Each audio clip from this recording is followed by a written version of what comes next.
Mga kapuso, mag-ingat sa modus na kung tawagi Christmas salisi. Ang siste, sinasamantala po ng mga kawatan ang mga mamimiling kumakain sa mall pagkatapos mag-Christmas shopping. Balitang hatid ni Oscar Oida, exclusive.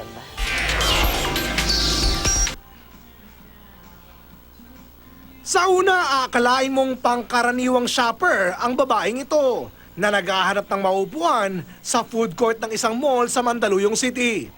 Ilang beses na magpapaikot sa mga lamesa. Nang tila nakakita ng pwesto, lumapit na sa lamesa.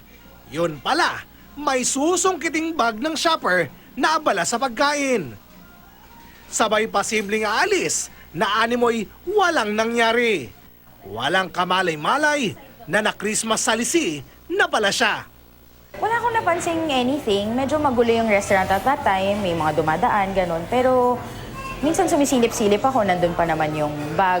I remember parang sinipa ko pa nga siya na mas ilalim pa sa table. Kasi nga ang dami ang dumadaan, sabi ko baka masabit.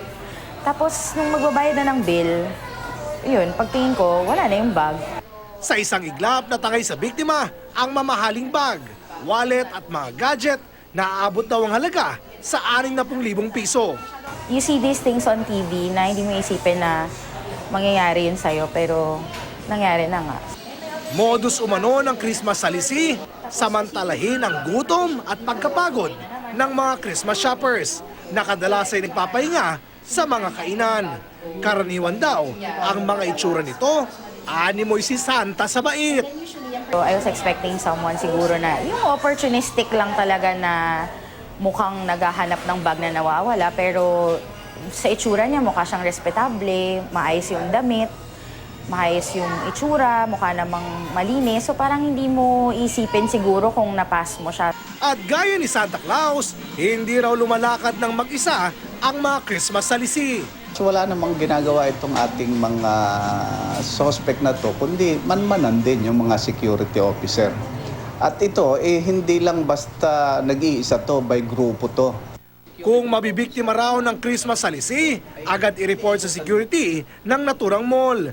At kung nakuhaan ng ATM o credit cards, I-report nila yung card nila na loss ito, ipakat na nila kaagad yung transaksyon. Kung sino man yung makikipag-transact doon sa araw na yun, automatic na nakakat na to para hindi na madagdagan yung damage. nagdagdag na raw ang Mandaluyong Pulis ng puwersa sa mga mall na nasasakupan ng kanilang area. Oscar Oida, GMA News.